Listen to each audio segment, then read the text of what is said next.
I used to think that living frugally and having a budget, or at least being financially conscious, meant giving up every single comfortable thing and living like in the show Extreme Cheapskates. The lasagna will be fully cooked in 1.5 hours. And I knew that that wasn't the lifestyle that I wanted. However, I thought that there are only two options: living like that in a bad, frugal way, or just spending money without control. And so I would always have good intentions to save more money, but then I would go out and buy little treats, clothes, and a lot of spontaneous purchases, and then the money would always disappear. And girl, if you're in the same situation, just let me tell you, my current life feels way more curated without me having to give up my comfort, my love for aesthetic things and for having a nice life, but I don't have to worry about money. Now I spend less, but I look way more put together. I'm able to go on vacation and spend money on making memories, which is something that's really important to me, while still having tripled my investments in the last 3-ish years, and all of that while still living my best life and saying yes to all of the opportunities. So in this video, I want to introduce you to the concept of living frugally chic, which I think is a term invented by this creator, Mia McGrath.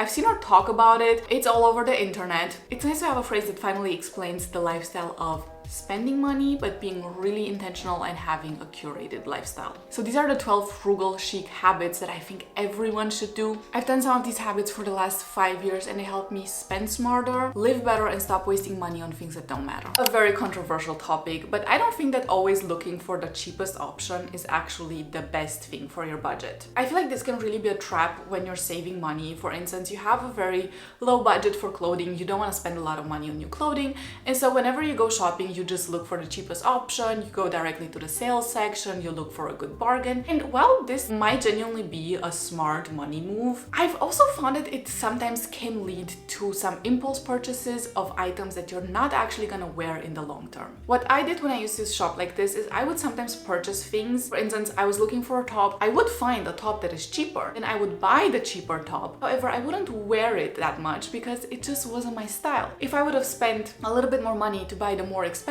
option or a different color that maybe wasn't on sale, then I would have probably worn that thing more often. So now I've learned that it is important to maybe splurge a little bit to get the color that I want or the item that I want. I found that that is a better decision for me and my budget and my happiness overall with the purchase. This is one of the most recent habits, and it's just checking the clothing composition of things that I buy. So for instance, I've got this from, I think it's Primark, and like, yeah, okay, what can you expect? It's full-on plastic, like it's just viscose. It's a little cardigan thingy. It doesn't necessarily look bad, but it also doesn't keep you warm, and I feel like that is the problem with most of these things, especially for winter clothing. Sweaters can be so expensive, even if they're made out of plastic fibers and are not gonna keep you warm and are also gonna lose their shape after being washed once. So you need to make sure to check the composition of the things that you're purchasing, because let me tell you, do not be fooled by this. Just because something is more expensive doesn't necessarily mean it has a better composition. Some of my favorite finds is this cardigan. I love it. It kind of looks like a shirt underneath it. This is only 20% wool, but you can already feel it.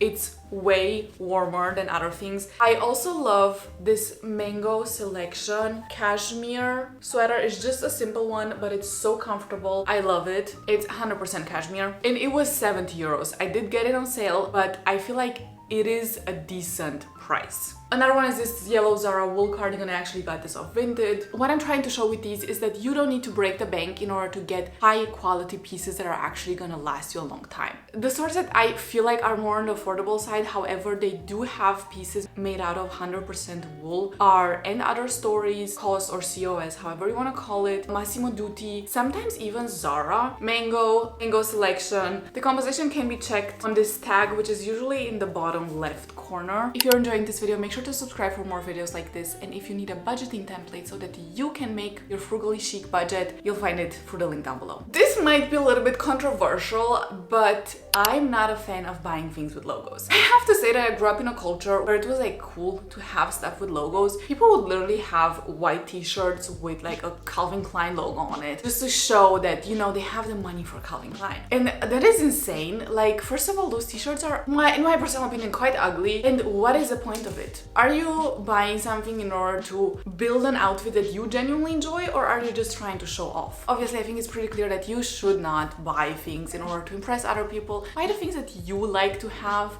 your own style, find pieces that genuinely speak to you. But regardless of this. Did you know that high-end pieces without logos actually keep their value better? This is an interesting topic that I've been researching lately, also for university. But with the rise of popularity in luxury products, we actually see a new circle emerging. These new quiet luxury items are things that are recognizable without having huge logos on it. Think Loro Piana. Also, think of the Hermes Birkin. It's really recognizable without having a huge logo on it. Same with Max Mara coats, for instance, or literally all of the products from the row. Like, look at this bag.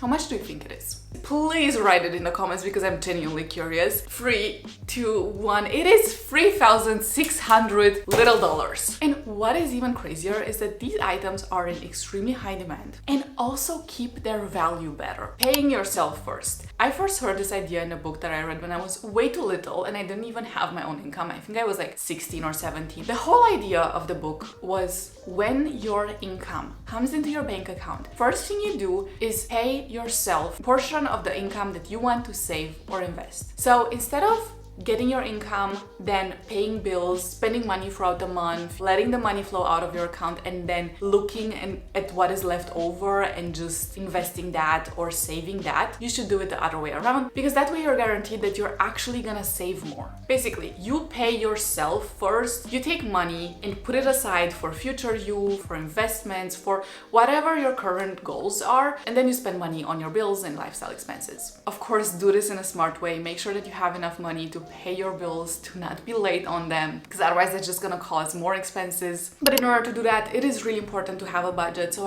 what I would really recommend to every single person is just to sit down for literally an hour. It can take as little as that. Grab either a budget tracker. You can find mine, the link down below. It's been designed to be really easy to use. Or you can literally just do this on a blank piece of paper, which is not gonna offer you that guidance of a tracker, but at least it's something, right? Write down your income, write down your expenses, compare them, make sure that your expenses are not higher than your income, and then make sure to budget your savings, and then you know exactly how much money you're gonna transfer from your bank account that you get your salary on your savings account or your investment account every single month. And I would really recommend to automate this. So if you know your salary is coming in on the 1st of every month, maybe on the evening of the 1st or on the 2nd, you have an automatic debit payment just going out to the other accounts where you set the money aside for future use. Another thing is having a savings account and actually using it. Do not keep all of your money on your current daily account. I usually just keep my monthly expenses on my current account, and then everything else I have on my savings account. If it's not in my savings account, it is in my brokerage account. The point is, don't leave money laying around if you could get a little bit of interest on it. Depending on the country that you live in, you can get sometimes up to like 5% annually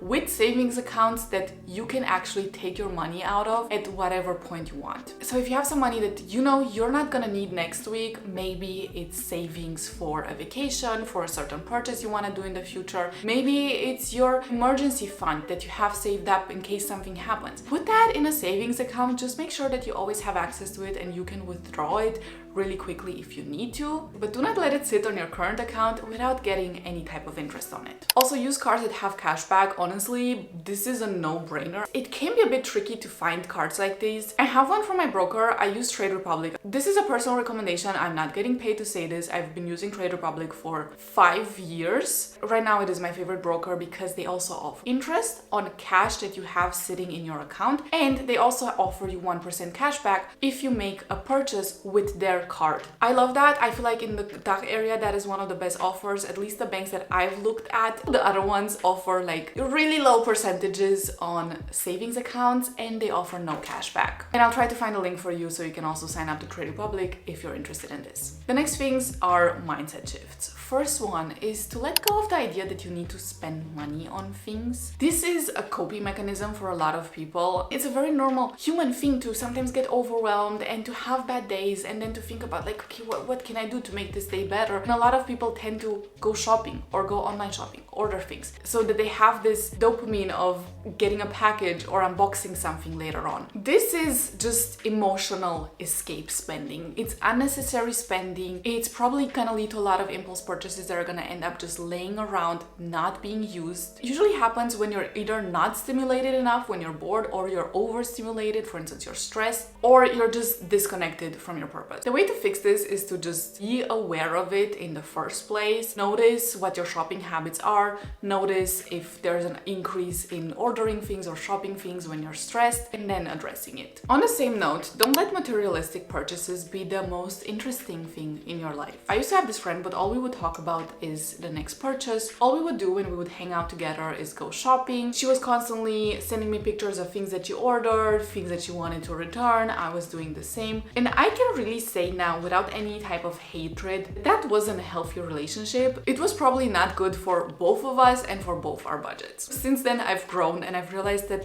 materialistic things are sometimes the least interesting things you can have. You need to make your life full of things that fulfill you but are not materialistic. Like friends, memories, having hobbies that you love doing. Even just go and touch some grass every now and then, look out the window, look at nature, be in nature. Have a purpose, have a side hustle, have something that you do for fun. Take care of your pets, spend time with your siblings and with your parents. When life feels empty, consumption tends to fill the gap. But having hobbies, having routines, having goals, even the fact that you might have a sport that you like doing can help reduce impulse spending. When your life is rich and purposeful and you know what you're doing and you know why you're doing it, your life becomes more intentional and so does your spending. Clarify what categories are worth splurging on for you. I'm all about having a budget but still living a comfortable life because I don't want to deprive myself of every little thing that would make my life better. I study full-time, I go to work part-time, I do this, I'm working my ass off, and so I'm also gonna spend money on things that make my life easier. I live in a country where grocery stores close really early.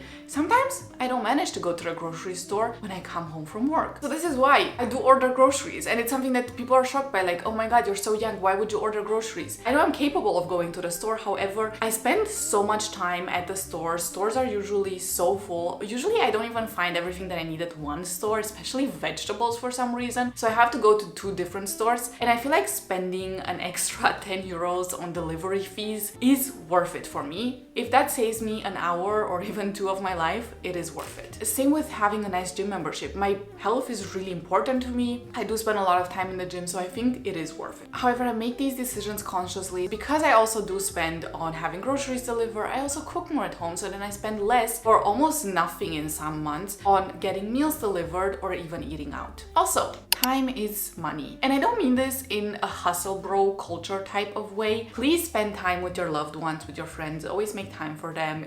That is really important. Some things are worth your time and some things are not. Act like it. Don't let people pull you into weird drama. Don't overthink things. Don't worry too much about things. I feel like this is such a cliche, but time really is limited. You could be doing so many better things in your time. I'm not saying you need to use all of your time in order to make money. That is not the point of this. You have a limited amount of time every single day. Make the most out of it. Don't spend all of your time scrolling. Don't lose all of your brain cells because you're just brain rotting the whole day. And lastly, you need to declutter regularly because this is literally the easiest way to be really aware of your spending habits. When you start decluttering and you start piling up everything that you own, and more importantly, you make a pile for everything that you own, but you're never using, you see how much money you spend on things that are just unnecessary. And I feel like that is a wake-up call that we all need at some point in our lives. Spending money is fun until you realize you spent so much money on so much unnecessary stuff, and you could have been spending it on things that you actually wanted. Now, go out there, implement these habits, live your life intentionally, design it in a way that is aesthetic, feels curated, but is still a smart financial decision. And with that being said, I'll see you in my next video.